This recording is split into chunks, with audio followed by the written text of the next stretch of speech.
It's Pablo opening day in St. Louis. Busch Stadium means horses with furry ankles, 70-year-old Hall of Famers doing backflips, maybe, and the Twins taking their first test of 2025. They need to get off to a good start, and there's no better time to start than game one of the season. But no matter what happens next, it can't happen until you get Locked On Twins.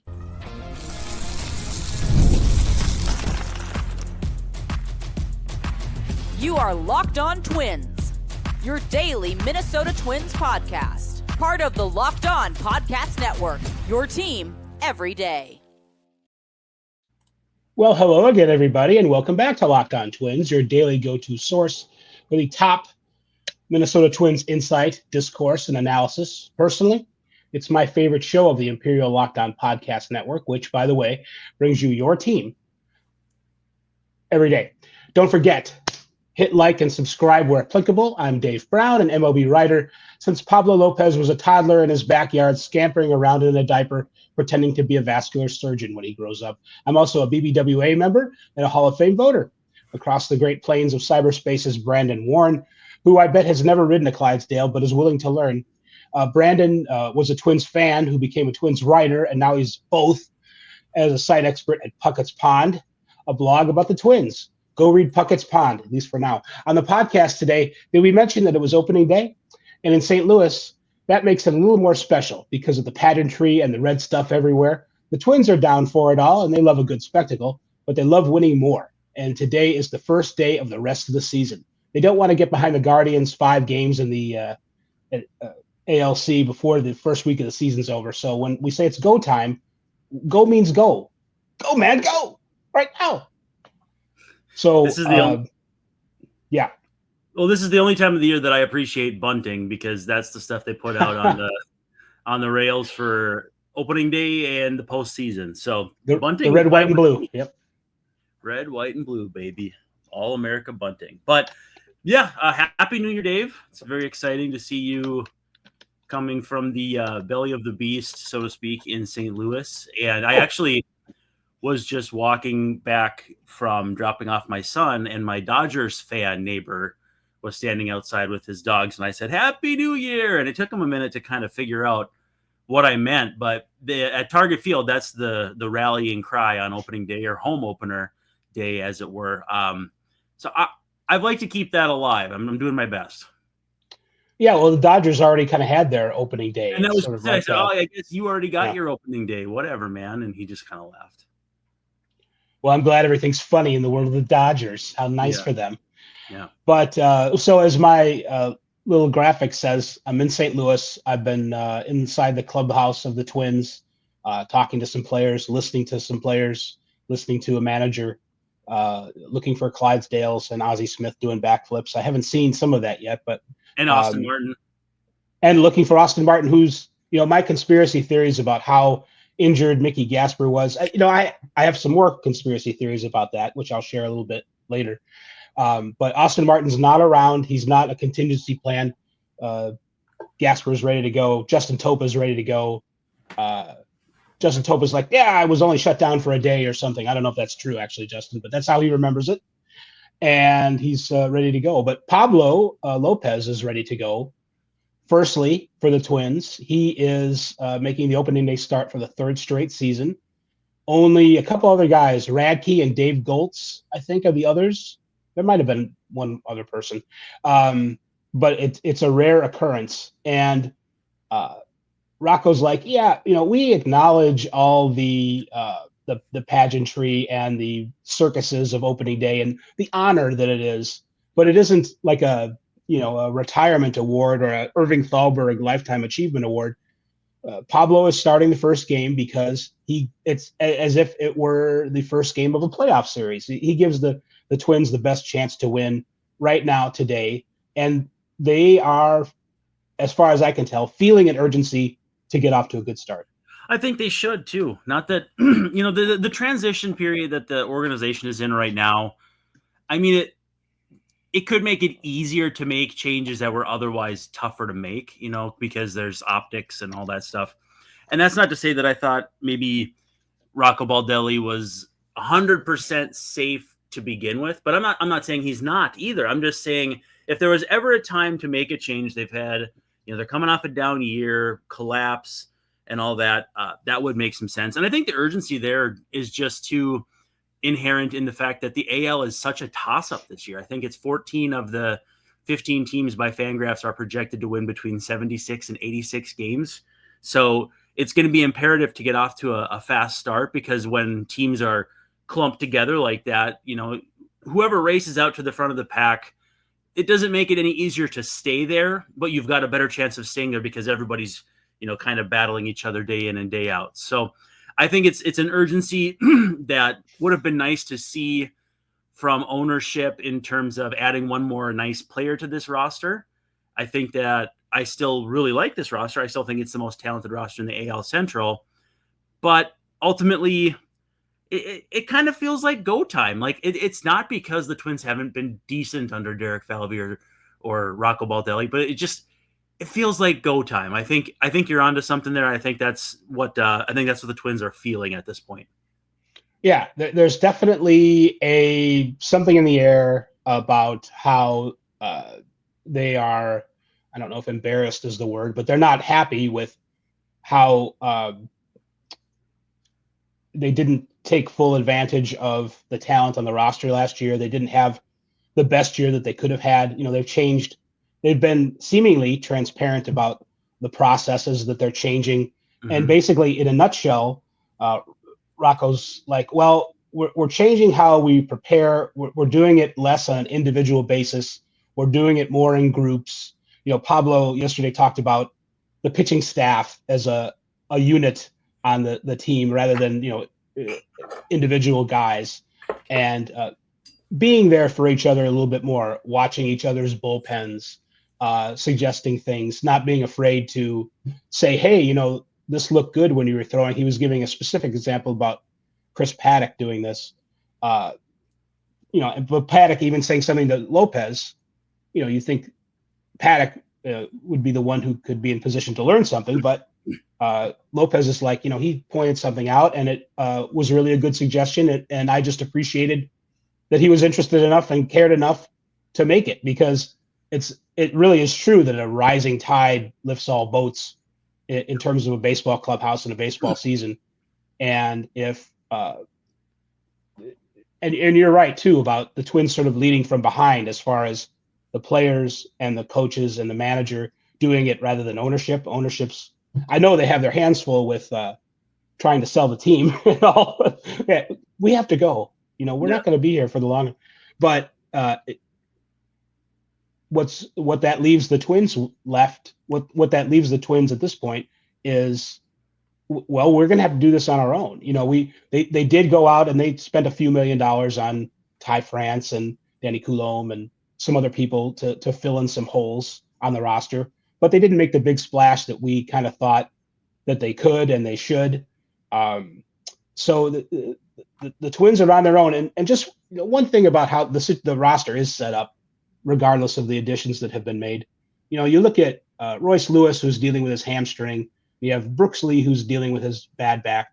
They still have a guy like Jose Miranda, presumably to play third base on opening day. And that's pretty good when you have when your depth is that deep, when you can turn to a guy like that and put him over at third base when there are two kind of significant injuries, including one to Lewis, who's a very important player and significant to the roster, and Lee, one of their best prospects. So I think they didn't have a great season last year. Mostly it was because of what happened at the end. But as Rocco's pointed out, they were inconsistent from the get-go. And they were behind the 8 ball from the get-go when the Guardians got off to a hot start. And it's not like the Twins were out of the playoff race in April and May, but they certainly were chasing the Guardians all season. And that takes a lot of energy. And they didn't and hopefully they've made changes as to where they're going to be able to have that energy for 6 months rather than just the beginning of the season. So we are going to get some energy so we can finish this show, but we're going to do it. Do we have how many commercial breaks we got today, Brad? We got Los Dos. So okay, good. Good time for one then. Right now. All right. Well, our friends at Wonderful Pistachios also wish you a happy new year. If you're looking for a snack that's both delicious, and nutritious. Crack into a good source of protein with wonderful pistachios. Wonderful Pistachios is one of the highest protein nuts you can find. Each 1 ounce serving has 6 grams of protein, giving you over 10% of your daily value. Plus, they're packed with fiber and better for you unsaturated fats to help keep you feeling fuller longer. Feeling fuller longer. Basically, you'll be satiated. Let's just keep that in mind. If you like the in-shell variety, they've got those. If you like the shelled variety, they also have those. I personally prefer the ones that are in shells. Slows me down a little bit, makes me enjoy my pistachio experience. But if you're just some, willy-nilly, hasty pistachio enjoyer, you can fire them down en masse in the shelled option. They're both delicious. They're both going to make you feel great with the fiber and the protein and everything. It's really one of the best snacks you can possibly find. And if you're mindlessly snacking at the desk like I do sometimes, pistachios from wonderful pistachios are the way to go. Get snackin' and get crackin' with the snack that packs a protein punch. Visit wonderfulpistachios.com to learn more.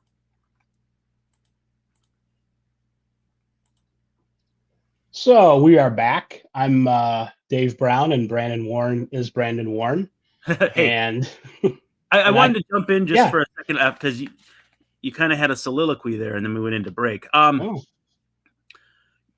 I think it's important to note the entire offense is projected for 100 or better weighted runs created plus as it stands now, not including Royce Lewis, not including Brooks Lee, who was at like 97. So, I mean, the depth that you speak to with Jose Miranda stepping in, I think a lot of people are sleeping on that. No other team in the Central is even close to that deep. And, if the Guardians lose one outfielder, suddenly it's 3 guys with 80 weighted runs created plus out there.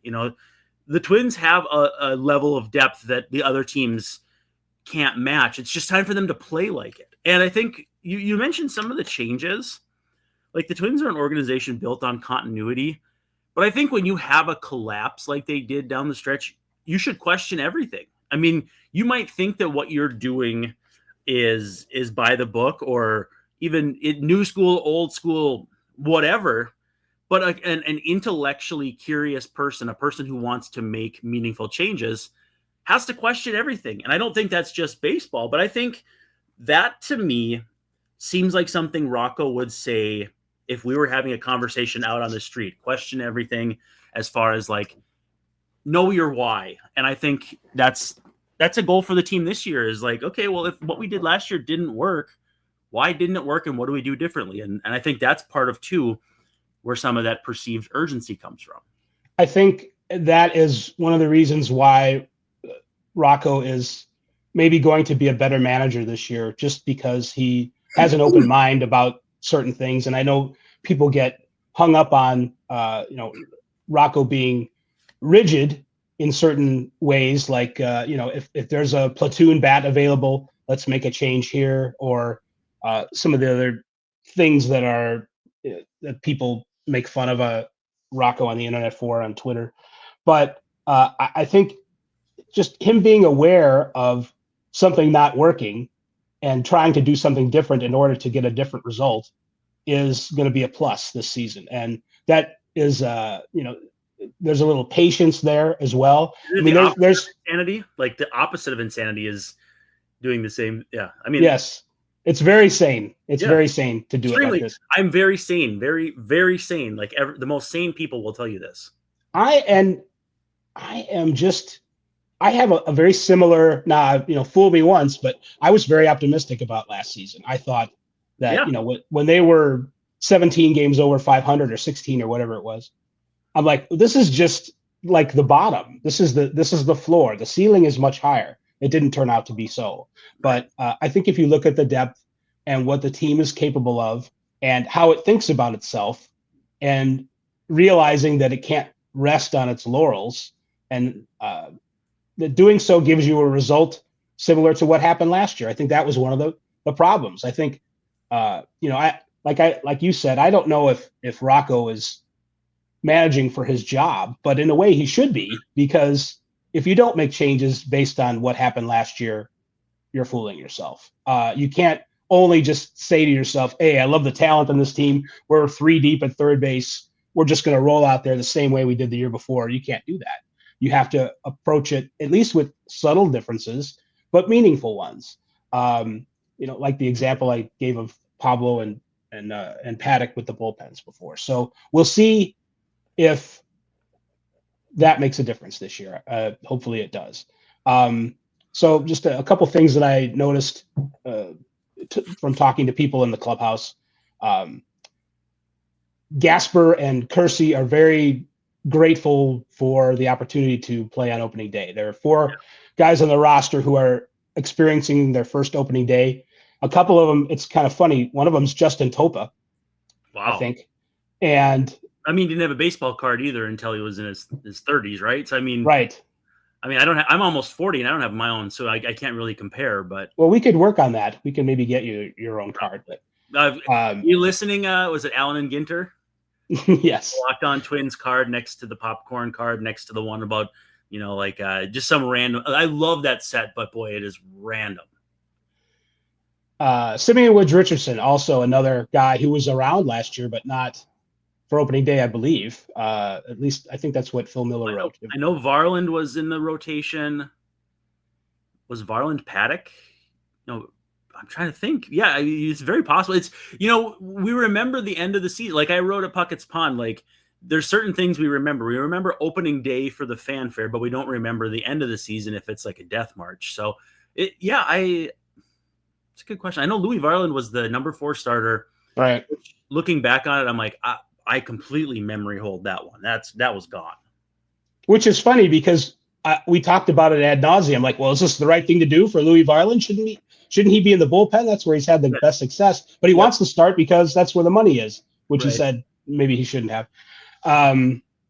But Kersey, a conversation with him and some other reporters who were around. He's a guy that has known for a couple years that he's good enough to be in the major leagues, but he also realizes the situation that the Twins are in. A lot of left-handed hitting outfielders through the years, still have some. There just wasn't any room. So it was a matter of being, sort of understanding and knowing that the Twins knew that he was good enough to play, but there was no space. They found some space. He's grateful for the opportunity. His fiance cried, and maybe he did too when he found out that he made the team. He got a little bit of experience at the end of last year, hit a home run. So he's got his feet wet in that way, but he's looking forward to being part of opening day just because it's, like we said before, it's the first game of the rest of the season. He's here from the start. He's not coming in late, so he's excited in that vein. Same kind of thing for Mickey Gasper, who's even older. He's 29 years old and has done really well at AAA. Works very hard at being a switch hitter and playing 3 positions, including catcher. I asked him, where do you find the time to do all this? And he's like, that's just how it is. That's how it has to be, or else I'm not going to play. Yeah. And it's the reality of the situation. But I guess if you're I don't know if he's a type A personality, that's kind of a stereotype, but he's committed to being the best baseball player he can. And there's probably not much else going on in his life at the moment. And he's got family too. So it's just it's a tough situation, but also it's inspirational because you want to be able to provide for them and have a future and that kind of thing. So I think Kersey and Gasper making the team basically show the futility of our opening day roster projections that we, for whatever reason, like we'll start in November. Ooh, this is a fun little guess what's going to happen. Right. And then by January, we're feeling so smart. And by February, this is what it's going to be. Lock it in. We don't even need to update this. And then you end up, it's like the mock drafts of the NFL. Even the best ones, you get like 3 or 4 right. It does come down to practicalities and what is pragmatic for the moment and what the team needs. They go into it. Even they say this, we go into this thinking we need the 13 best pitchers. Well, are the 13 best pitchers April 1st or March 27th going to be the same as in the long haul? Not necessarily. Just because you look at not. Yes, exactly. So Brock Stewart isn't here yet. Justin Topa barely made it in. So there's things like that. There's prospect. You look at how Zebby Matthews is. If you're like, to use a fantasy term, if you're doing a redraft of the Twins, Zebby Matthews is one of the 5 starting pitchers that you're going to pick. But Connor Prelip is probably up there. Maybe he's probably in the bullpen, at least. So it's not. It isn't exactly about the best players. It's the best players in the moment. It's about asking the right questions at the right time. If you try to apply the wrong question at the wrong time, forcing the idea of a 26-man roster on opening day to be this, you're asking the wrong question. That's it. It's just the nature of the beast, though. I kind of remember when we had the pandemic. I like what they did. They had extra guys on the roster the first month of the season. They do that sometimes too if there's like a work stoppage. Yeah, a taxi squad, or something like that, where you have maybe 2 or 3 guys. Now, the bad part about that is you have guys who aren't playing, and they're not playing at AAA, and that could eat into time. But also, it gives you a little bit of flexibility. Gasper turned out to be ready to go, or at least he says he is, or he's crazy, because he had like the worst gash in his ankle that Rocco Baldelli's ever seen in a baseball field. But you're like, all right, you're on the team, and if you can handle the stress of this workout and the last exhibition game and all that stuff. So, I mean, they had some faith that he was going to be able to heal. Now, they did sew him up really good at the time. So we're trusting a little bit of medical science. But Rocco said, there were some moments there where I didn't think that he was probably going to be able to play on Thursday. And now he might be in the starting lineup. Or certainly, he took a lot of batting practice yesterday. So it's going to be one of those Rocco things where at least half the game, Gasper's going to be in there. So I don't know. He's going to be ready to hit in the second inning when a lefty comes in to face Matt. Oh, no, don't do that. All right. But what we are going to do is take our last break and then talk more opening day Twins after that. I thought you were going to say, give me a break, which would have been a perfect segue. Well, I'm sorry. I screwed it up. Yeah, it's okay. What you don't need to worry about screwing up is your money, your financial situation, because if you ever check in with your bank account and wonder, where did all your money go? And I think that's something we've all felt. Between dining out, daily, online shopping, and entertainment, it's very easy to lose track of your finances. And that's where Monarch Money comes into play here. They're your personal CFO, giving you full visibility and control over your finances. And it's not just a budgeting app. Monarch Money is also a complete financial command center. If you've ever wanted to know your net worth, this is the way to find it out. But you can track all your accounts, investments, and spending in one place, so you stop just managing your money and start building wealth.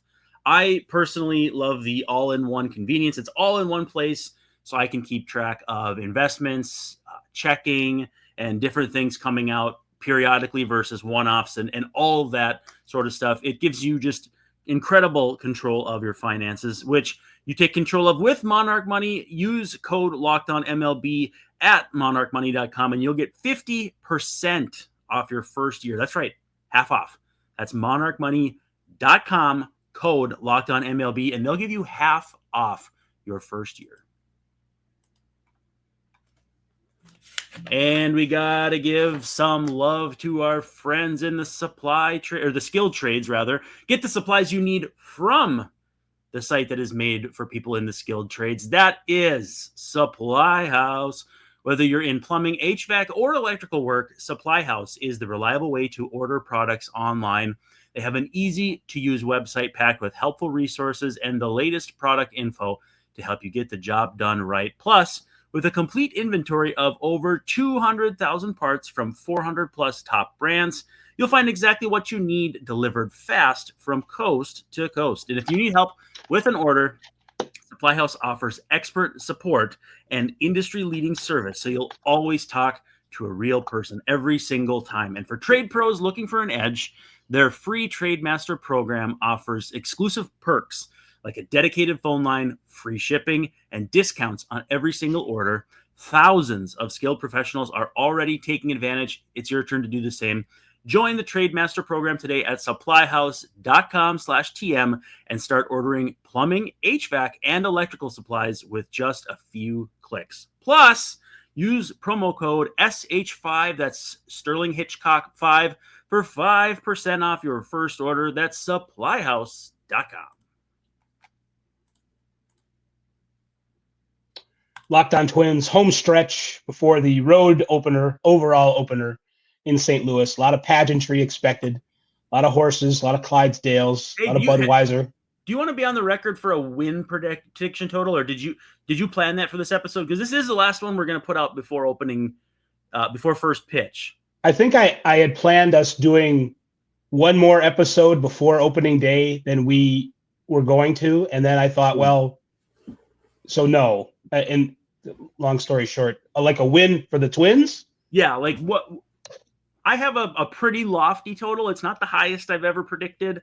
I've got some track record of going pretty lofty, but in my heart of hearts, what I believe, not go big or go home, not creating controversy or like rage bait.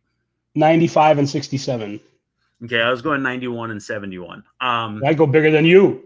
Yeah, I just the talent, and I want to be in a position where that people come back and say these were the only ones who really thought they were going to be this good. And I don't obviously want egg on my face, but I see the talent on this team, and it would be immensely frustrating for it to be another 83 and 79, 82 and 80. Like I don't see it. There's just too many waves of talent for this to not be a pretty darn good baseball team in a pretty darn bad AL. Like there's just if you look at you started to talk about this before. We're talking about the Twins' depth at third base. Have you seen who's playing the outfield for the Tigers? Yeah, Javier Baez in center field and Manny Magoo. Yeah, no, I mean he's like first off the bench. Yeah, I mean, but they're it's not quite Miguel Sano in right field, but it's definitely a decision that was made. Yeah, Tigers depth. Let's see. Yeah, it's Baez in center. No. It said search returned 0 files. Well, they have Kerry Carpenter in right. Oh no, they have. I guess it depends on if they're playing a lefty or if it must be a lefty today because they have Manuel Margot starting in center. But Manuel Margot, please tell me batting ninth. He is.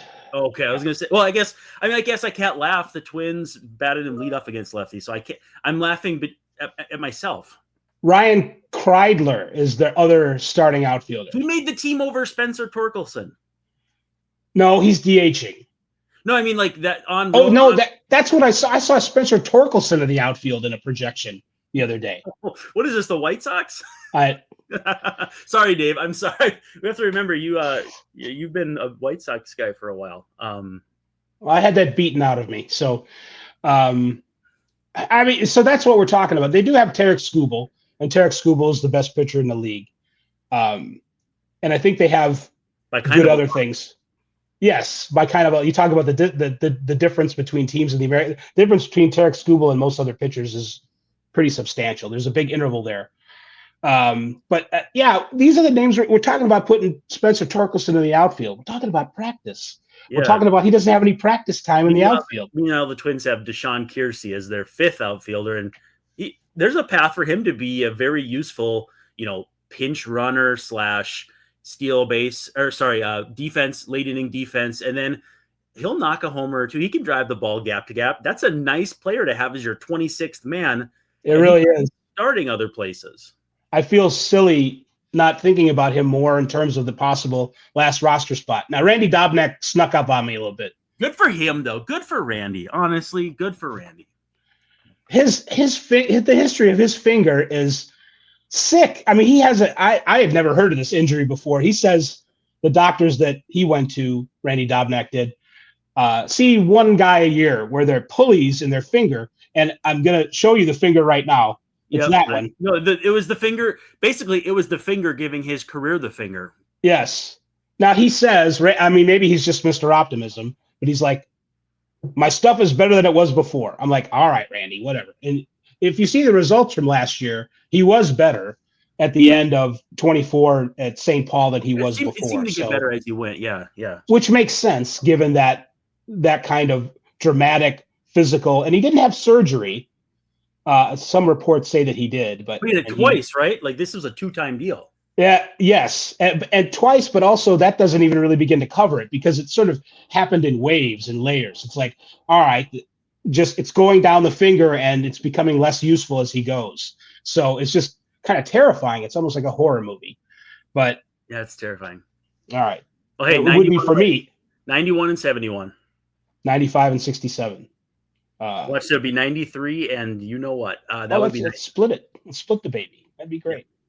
So, hey, we could keep going, but we're not gonna. It's opening day. It's opening day, and we got to get to it. And I got to get to this read. And I say, where'd it go?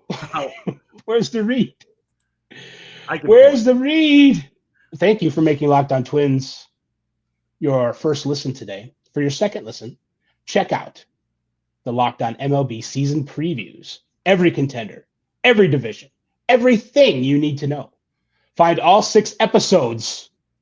Cram them in before the games start. You got time. Just a little time left. Find all 6 episodes on Locked On MLB on YouTube or wherever you listen to podcasts. Maybe you do it as you watch the game. Ours is in our feed, by the way. All right. Well, eat it up. And I'll just tell you this right now. For Brandon Warren, I'm Dave Brown.